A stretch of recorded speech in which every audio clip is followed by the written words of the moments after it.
ஏன் கடவுள் இங்கே பிறக்கணும்னு கேட்டால் பரிகாரம். உன் பாவத்துக்காக அவர் ரத்தம் சிந்தினார். நான் பாவம் ஏன் பாவத்துக்காக அவர் ரத்தம் சிந்தினார். ஆனால் நீங்கள் சொல்லக்கூடிய தண்டனை தத்துவத்தின் அடிப்படையில், மார்ட்டின் லூத்தர் சொன்ன தண்டனை தத்துவத்தின் அடிப்படையில் அல்ல, மாறாக எனக்கு உறவு கொடுப்பதற்காக என்ன செய்தார் என்றால், பாவ நிலையில் இருக்கும் என்னை அவர் தத்தெடுக்க முடியாத நிலை இருந்ததால் அவர் என்ன செய்கிறார், என் நிலைக்கு வருகிறார். தன்னை வெறுமையாக்கி வந்து என்னை தன்னுடைய உறவுக்காரராக மாற்றி நான் என்றும் வாழும் நிலையை கடவுளா என்ற நிலையில் கிடைக்க செய்து, அதான் இயேசு கொண்டு வந்த செய்தி. இதை நம்பி நாம் ஒரு நெறி, ஒரு வழியில் செல்கிறோம். அந்த நெறிக்கு கேடு விளைவிக்க சாத்தான் வருகிறான். எப்படி வருகிறான் பாருங்க. நெறிக்கு வேட்டை விளைவிக்கும் ஆற்றல் ஏற்கனவே மறைவாக செயல்பட்டு வருகிறது. ஆனால் அதை இதுவரை தடுத்து வைத்திருப்பது அகற்றப்படும் வரை அது இப்படியே செயலாற்றி கொண்டிருக்கும். அது எதில் சொல்கிறாங்கன்னா, ஏசாயா 6:11 வாச்சிங்கன்னா சொல்லியிருக்கோம், எத்தனை காலம்தான் இவ்வாறு இருக்கும் இந்த வஞ்சக பிரச்சனை என்று கேட்கும் பொழுது அங்கே இருக்கிறது, உலகம் முடியும் வரை இப்படி தான் இருக்கும்ட்டு. அதை இங்கே சொல்கிறது. என்ன சொல்கிறது என்றால், ஆனால் அதை இதுவரை தடுத்து வைத்திருப்பது அகற்றப்படும் வரை அது இப்படியே செயலாற்றி கொண்டிருக்கும். பின்னரே நெறிக்கெட்டவன் தோன்றுவான். நெறிக்கெட்டவன் தெரியுதா? நெறிக்கெட்டவன் யாரு? இந்த வழியை கடைபிடிக்காதவன், கடவுளின் குடும்பத்தில் சேரக்கூடிய நெறி வழி என்று இருக்கிறார் அல்லவா, அந்த வழியை கெடுத்து வேறொரு வழியை காட்டுபவன் தோன்றுவான். ஏற்கனவே வழக்கிட்டேன். எப்படி ஒரு வாழைப்பழத்தில் ஊசி ஏற்றுற மாதிரி, எப்படி இந்த இதை கெடுத்து வேறொரு நம்பிக்கையை உள்ளே புகுத்தி வளர்த்து வருகிறான் ஒருவர் என்று பார்க்கிறோம். ஆண்டவர் தம் வாயினால் ஊதி அவனை ஒழித்து விடுவார். கடவுள் சும்மா அப்படி ஊதினாலே ஒழித்து. எப்படி சொல்றாருன்னு அடுத்த வாசா, அவர் வரும்போது அவரது தோற்றமே அவனை அழித்து விடும். இது எங்கிருந்து வருது என்றால், யாரெல்லாம் கடவுளின் குடும்பத்தில் சேர வேண்டும் என்று விரும்புகிறார்களோ அவர்களெல்லாம் ஒரு அப்பத்தை பார்த்து இயேசு என்று வணங்குகிறார்கள். அந்த நம்பிக்கை, இவர்கள் நம்பியது சரிதானா அல்லது தவறா என்பது எப்பொழுது வெளிப்படும் என்றால், அந்த அப்பத்திலிருந்து ஒரு நாள் இயேசு வெளிப்படுவார். அது மாதிரி அவர் வெளிப்பட்டு தோன்றும் பொழுது இவர்கள் சொன்னதெல்லாம் பொய். யாரு? இந்த மற்ற நெறியை சேர்ந்தவர்கள் சொன்னதெல்லாம் பொய் என்று ஒரு நொடி பொழுதில் வெளிப்பட்டுவிடும். இப்போ அங்கே இங்கேயுமா ஏதோ நற்கரணையில் புதுமை நடக்குதுன்னு சொல்கிறார்கள் அல்லவா, அது அல்ல. உலக முடிவில் என்ன நடக்கும் என்றால், எல்லா நற்கரணை பேழையும், அதாவது எல்லா கத்தோலிக்க திருச்சபையில் இருக்கக்கூடிய அந்த அப்பத்திலிருந்தும் இயேசு வெளியில் வந்து அமர்ந்து விடுவார்.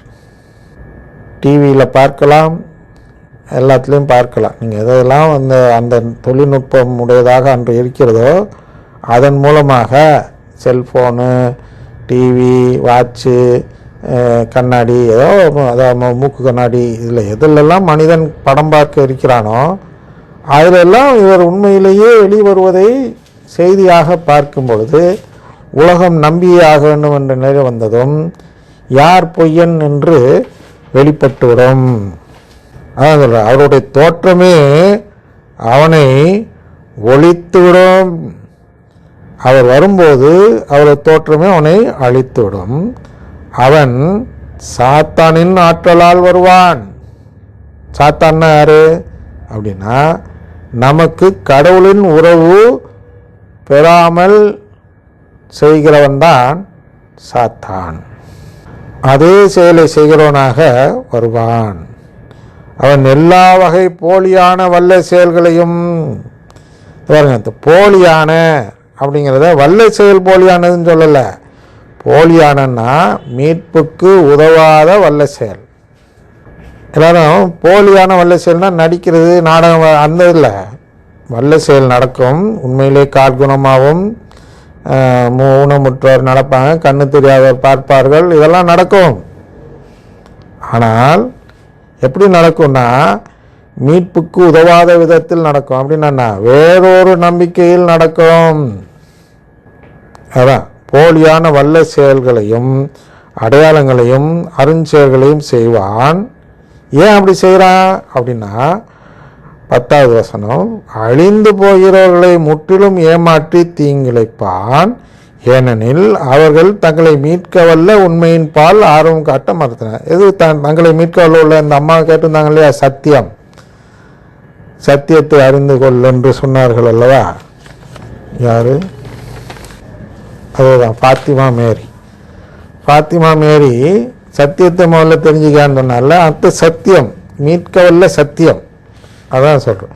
மீட்க வல்ல உண்மை எது எது எந்த உண்மை நம்மளை மீட்கும் என்றால், கடவுளின் குடும்பம் இருக்கிறது என்று நம்பினால் நாம் அந்த மீட்க வல்ல உண்மையின் பால் ஆர்வம் காட்டுகிறோம்.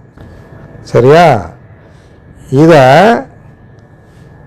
யாராவது அந்த ஆர்வம் காட்ட மறுத்தால் அவர்கள்தான் அழிந்து போகிறவர்கள். ஏன் அழிந்து போகிறவர்கள் என்றால், அழிந்து போகாத நிலை என்பது கடவுளின் உறவை பெற்ற நிலை. மற்ற எல்லா நிலையும் அழிந்து போகும் நிலை. அப்போ அவங்க கடவுள் உறவு வேண்டாம் என்று சொன்னால் அவர்கள் அழிந்து போக விரும்புகிறவர்கள். அதனால் அவர்களிடம் இந்த போலியான வல்ல செயல்கள் அடையாளங்கள்லாம் செய்து ஏமாற்றுவான். அப்படி சாத்தான் செய்ய முடியுமா? கடவுள் விடுவாரா சாத்தானை செய்ய அப்படின்னு அந்த குரூப் கேட்கும். எது வளமை நற்செய்தி குரூப்பு என்ன கேட்பார்கள் என்றால், கடவுள் தான் காப்பாற்றுவார்லன்னு சொல்லி கேட்பாங்க. அது அடுத்த வசனத்தை கவனிங்க, 11. ஆகவே பொய்யானதை அவர்கள் நம்பும் வண்ணம் கடவுள் அவர்களை வஞ்சகாற்றலுக்கு உட்படுத்தினார். பொய்னா அதாவது மனித சட்டத்தை கோட்பாடாக மாற்றி நாம் நம்பினால் நமக்கு மீட்பு கிடைக்கும் என்று மார்ட்டின் லூத்தர் போன்றவர்கள் சொல்லி தருகிறார்களே, அதுதான் பொய். அந்த பொய்யை நம்ப வைக்க தான் இந்த அடையாளம்லாம் நடக்கும். அதான் வஞ்சக செயல். சொல்லுங்க. ஆகவே பொய்யானதை அவர்கள் நம்பும் வண்ணம் கடவுள் அவர்களை வஞ்சக ஆற்றலுக்கு உட்படுத்துகிறார். யாரு? கடவுள் உட்படுத்துகிறார். கடவுள் வஞ்சகம் செய்கிறார். அவர் சொல்றார். இந்த ஒரு VS குமார் என்ன சொல்கிறார் என்றால், நீங்கள் வஞ்சிக்கப்படுவீர்கள். என்னத்தை? வேறு யாரையும் பின்பற்றினால் நீங்கள் வஞ்சிக்கப்படுவீர்கள். அப்படித்தான் இவ்வளவு காலம் வரை வஞ்சிக்கப்பட்டீர்கள் அப்படிங்கிறார். அப்ப இவ்வளவு காலம் வரை வஞ்சிக்கப்பட்டிருப்பது யாருன்னா மார்ட்டின் லூத்தரை கடைபிடித்தவர்கள். சோலா ஸ்கிரிப்சுரா என்று சொன்னவர்கள்லாம் வஞ்சிக்கப்பட்டவர்கள். பாவம். அது மீட்பு தரும் நூல், அதான் அவங்க எதிர்பார்க்கிற மீட்பு தரும் நூல் அல்ல. அது மீட்பு என்ற கடவுளின் உறவை பெற்று தருவதற்கு வழிகாட்டும் நூல். நீ உறவு வேணான்னு சொல்லிட்டு என்னதான் அந்த நூலில் படித்து மனப்பாடம் பண்ணி அதை கடைப்பிடிக்கிறேன்னு நீ சொன்னாலும் நீ கடைப்பிடிக்காத நபர், வேதத்தை பின்பற்றாத நபர். அப்புறம் எப்படியா?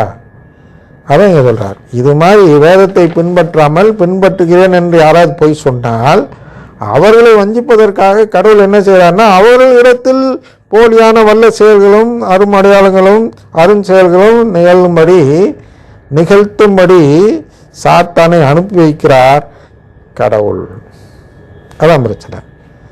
இவ்வாறு உண்மையை பற்றி கொண்டு வாழ, எந்த உண்மையை? கடவுளின் குடும்பம் இருக்கு என்ற உண்மையை பற்றி கொண்டு வாழாது. தீமையில், எந்த தீமையில்? மனித சட்டம் கடைபிடித்தால் மோட்சம் என்று சொல்கிறார்கள் அல்லவா. தீமை, நன்மை, தீமை தொடக்க நூலில் பார்த்துட்டு தான் வந்தோம். நன்மைனா வாழ்வு, தீமைனா சாவு. ஆனால் அந்த சாவில் இன்பம் காண்பவர்கள் அனைவரும் தீர்ப்புக்குள்ளாவர் என்று 2 தெசலோனிக்கர் 2:12 சொல்கிறது அல்லவா. ஆனால் வஞ்சனை யார் செய்கிறார்? அவர்கள் செய்கிறார்கள். ரட்சிக்கப்பட்டேன் என்று சொல்வதெல்லாம் வஞ்சனை. ஆனால் யாரும் அவர்களை பின்பற்றி போக வேண்டாம். இப்போ கேட்டால் நல்லா இருக்க மாதிரியே இருக்கும். மீட்பு வேதம் மட்டுமே போதும் கேட்க நல்லா தான் இருக்குது. வேதம் மட்டுமே போதும் நாங்களும் தான் சொல்கிறோம். ஆனால் வேதத்தில் என்ன கூறியிருக்குன்னு சொல்லும் போது தான் 2 பேரும் வித்தியாசப்படுறோம். நீ மனித சட்டத்தை அடிப்படையாக வைத்து சிலை வழிபாடுங்கிற, பொய்யுங்கிற, திருட்டுங்கிற, மற்றதெல்லாம் வச்சு தான் கத்தோலிக்க திருச்சபை குறை சொல்கிறாய்.